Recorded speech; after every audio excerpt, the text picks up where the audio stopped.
all know about the meteoric rise to fame. We all know about the mansion called Graceland. We all know how it ended. This is how it began. Elvis Aaron Presley was born in Tupelo, Mississippi on January 8, 1935, to Vernon and Gladys Presley. Born in a two-room house built by his father, grandfather, and uncle, Elvis was one of identical twin brothers born to the Presleys. His brother, Jesse Guerin, was stillborn.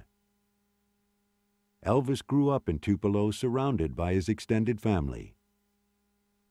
Financially, times were hard on the family, and they had to move out of the house where Elvis was born when he was 2.5 years old for lack of payment.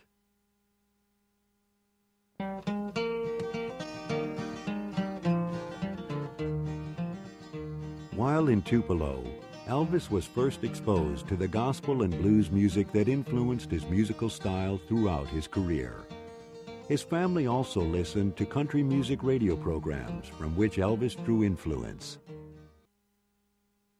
It was during his first 13 years of life that Elvis developed his love for music, performing, and bought his first guitar. In 1948, Elvis played his guitar and sang a farewell tribute to his Milam Junior High class before moving to Memphis, where his father hoped to make a better life for his family.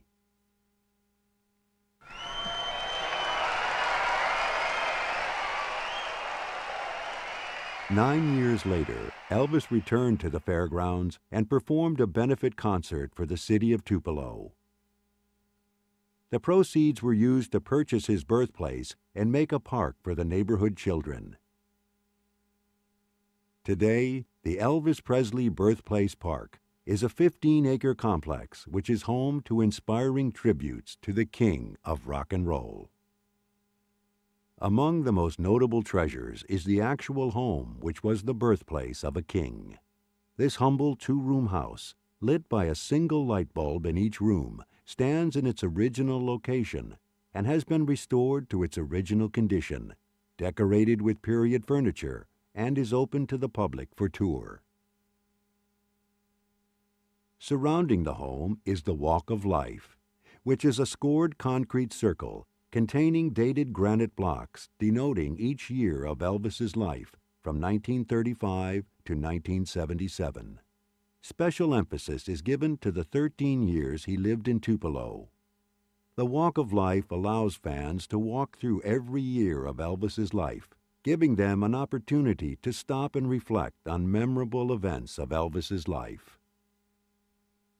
A recent addition and one of the more notable photo opportunities is the Elvis at 13 statue.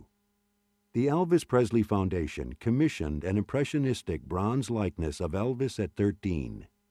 The sculpture envisions Elvis walking to the Tupelo Overlook, where he would sit and play his guitar. The statue was unveiled in August of 2002 and dedicated to fans worldwide. As a boy, Elvis would walk to the ridge above his home where he would sit and play his guitar while he dreamed of the future. The Overlook became one of Elvis's favorite places to visit. The RCA Memorial Overlook has been developed for the enjoyment of his friends and fans.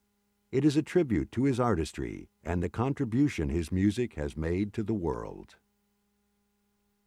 Elvis dreamed of having a place of meditation at the Elvis Presley Birthplace Park. The fans made that dream a reality with their generous donations.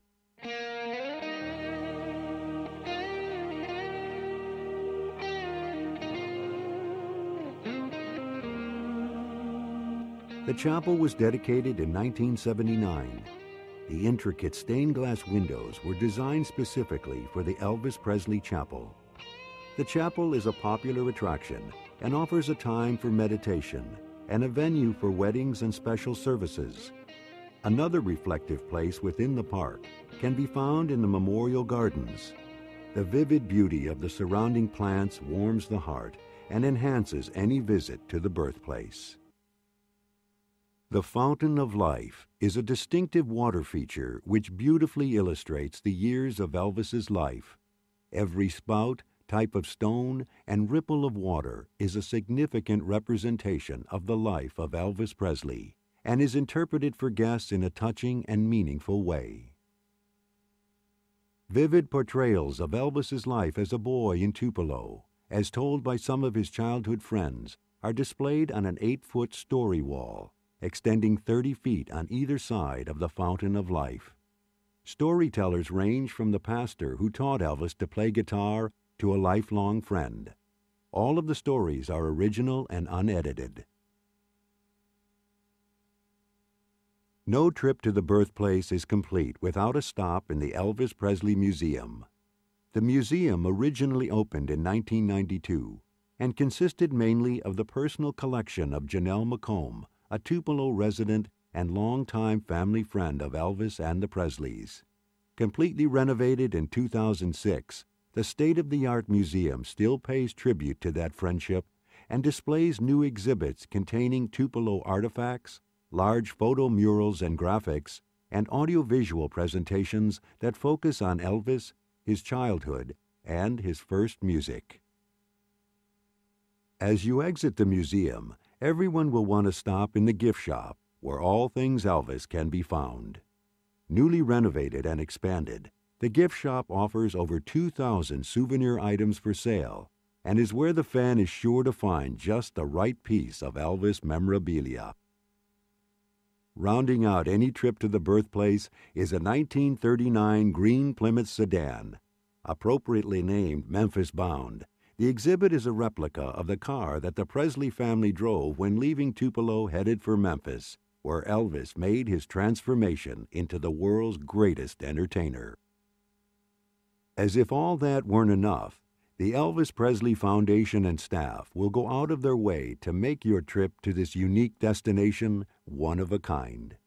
With ample parking, spacious lots for tour bus parking and turning, handicapped accessible facilities, and a well-appointed picnic pavilion, the Elvis Presley Birthplace Park makes touring more than fantastic.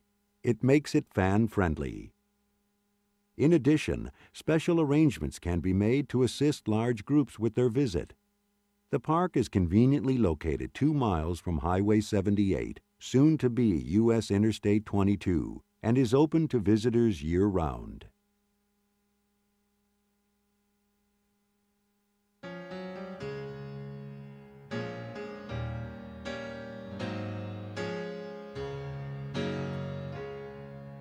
Well, I'm tired and so weary, but I must go along till the Lord comes and calls me away. Oh, yes. Well, the morning is bright and the Lamb is the light, and the night is as fair as the day. Oh, yes. There will be peace in the valley for me someday. There will be peace in the valley for me. Oh, Lord, I pray. The birthplace of Elvis Presley in Tupelo, Mississippi, is the only location in the world where you can see, feel, and touch where the king of rock and roll began his musical journey. So whether you're coming from around the corner or around the world, alone or with a group, we invite you to come see where it all began.